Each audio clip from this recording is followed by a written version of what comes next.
Good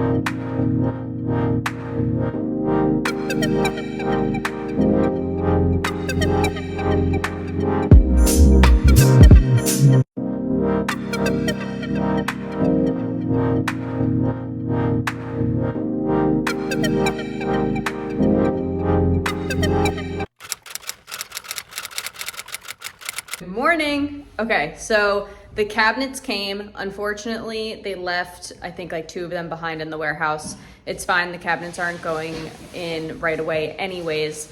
But what we decided to do is we're gonna put all of the cabinets over here. So we're gonna clear out the tool room to make some space, bring all of that in, and then I guess back to the bathroom, we are going to put the vanity in there today to clear the living room space so we can actually have room to move our belongings in here when we move in just a week.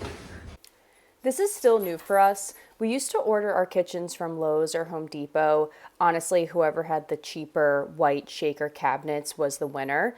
This is our 3rd time ordering cabinets from 802 Cabinetry. These are called Bolton Green. They are hardwood soft close. Real wood will obviously last longer, and when tenants are touring properties, they're always impressed with the soft close, and it's a minor detail that doesn't cost too much more that goes a really long way. We fortunately had all our deliveries scheduled on the same day. When ordering from multiple different vendors, it does not always work out that way, but I'm glad it did this time. At this point, we were also not living here yet, so it just made it way more convenient for us. The stove, fridge, and washer and dryer all came from the Lowe's outlet. They increased their shipping cost. It used to be unlimited appliances for $50. Now they limit you to what you can have delivered at one time, and the shipping cost is $175. Still worth it in my opinion. If you've been here a while, you know I love ordering from there. The place is in Avon, and my tip is to always check the sticker on the back of the appliance and look for the reason why it was returned, and I usually go for the ones that were refusal of delivery. I want to take a moment to flash back to what the kitchen looked like originally. This kitchen was actually really cool. It was all local wood from Rhode Island, and all the hardware was meticulously placed by the previous owner to keep the historic charm of the home. You can also see the layout of this kitchen is super funky, but I'll show you how we're going to transform this on the digital rendering on the next slide. We get asked all the time is how we design our kitchens, and what we use is the IKEA kitchen planner. The IKEA kitchen planner is completely free, and a couple things to note is you put the dimensions of the room, and then all standard cabinets are exactly the same size. So no, we're not going to order our cabinets from here or any of the materials, but it's just a great free resource to design your kitchens. So something that made this design rather difficult, if I can zoom in a bit here, are these 2 windows. Now, this kitchen was an extension to the house, so you would think if they were doing this addition that everything would have been symmetrical. It is not. And the reason why we went through quite a few iterations of this is because we were trying to initially use as little cabinetry as possible because we were trying to save on cost. But in the end, because we wanted the room to look as symmetrical as possible, we needed to add more cabinetry. So we decided to make the stove and the sink centered, and we designed the kitchen around that. So despite the windows, throwing it off, at least visually you're looking at these cabinets here along the microwave that are symmetrical with the sink and of course the stove. Now this isn't the exact color that we're using, but we are using a green because, again, for saving costs and just keeping a little bit of the charm of the home, we didn't want to put drywall over the wood. So we decided to do the white. Same thing with the white countertops here. They're not exactly the same, but it gives you a decent idea for the visual. And for the floors, we didn't want that like yellowy wood undertone. We truly wanted it to look white to create that contrast. And then what we do from here is we send this image and all of the different size cabinets to the local company that we work with, and they order the cabinets from there. I believe this time around we used 808, but I will confirm that with you in the description below. If you've been following us for a while now, you know that my least favorite day of any renovation is demo day. Yeah, not fun, not a good time, but it has to get done. With these cabinets, they were really cool, honestly. They were local wood and I think it was custom to this kitchen if I'm not mistaken. But what we ended up doing was demoing all the cabinets, and we posted all of the raw materials for free on Facebook Marketplace. So fortunately, this wood will get a new life, which is very exciting. Another reason why I don't love demo day is it's usually just an extra expense to the overall project, because typically if you need to hire a dumpster and just the cost to fill it. Also don't love having a dumpster in the yard, because the neighbors and other people that are doing small projects will put things in your dumpster as well, and of course that increased our costs. So yeah, it's not just exciting that it was able to get a new life, all this wood, it's also just a huge save on the expense side of things. On another note, while I was demoing this kitchen, Kevin was working on the bathroom at this time. This was maybe 5 or 6 weeks ago at this point, and what we really wanted was to have this place, or the kitchen rather, completely cleared out with demo already done before we moved into the property. This way, by the time we moved into the property, the bathroom would have been 100% complete, and then we would be able to immediately start plumbing and electrical. That way we could start laying the floor and moving all the cabinets in here and out of the tool room. As you saw earlier in the video, the kitchen was designed along the perimeter, and because of that, the kitchen felt a bit awkward. The sink was tucked away in the corner, the dishwasher and the stove were together on the side, and then you had the fridge smack in the middle. When we design kitchens, we want the kitchen to be functional and have a design that makes being in the room enjoyable. These are the details that make tenants feel comfortable and stay in units longer. Tenants will leave for more storage, lack of outlets, and unusable space.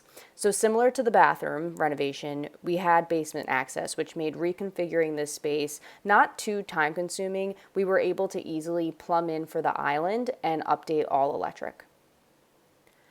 Some people may think this is overkill, but truly these are the details that often get overlooked.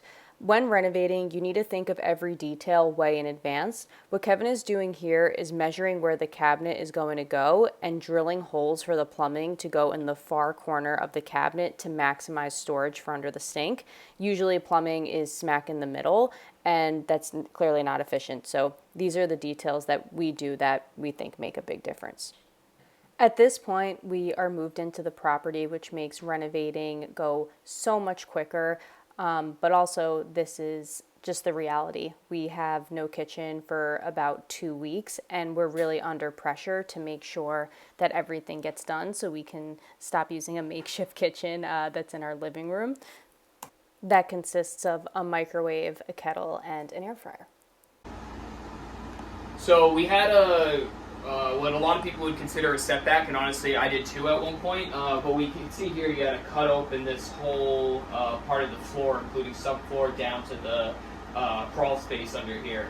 So what happened was we noticed there was a leak, which must have honestly been happening for years, because these beams were soaked, all behind the wall was soaked. So we decided to rip everything up, see where we're at. We've been letting it dry out with a dehumidifier and a fan for the last honestly week. It's pretty dry now, so I bought some new wood. We're going to scissor up these beams to give them back some strength. They are strong, you can't stand on them, but it would be better just to secure it while we have the floor open. But honestly, it ended up being a blessing in disguise. Originally, we were planning on doing all this new plumbing, all this new electric, without having this floor open. But once we started getting into it, it made work so much faster. We got plumbing and electric done within probably a day or two. So it ended up being a blessing in disguise. We'll re-secure everything. It only added, other than the drying time, to get these new frames down or new boards down, it's only going to take an extra day. So it made everything go a lot faster, a lot smoother. Was able to check everything else out. Everything looks good, and we'll rebuild it today, get flooring down, and get the kitchen going ASAP.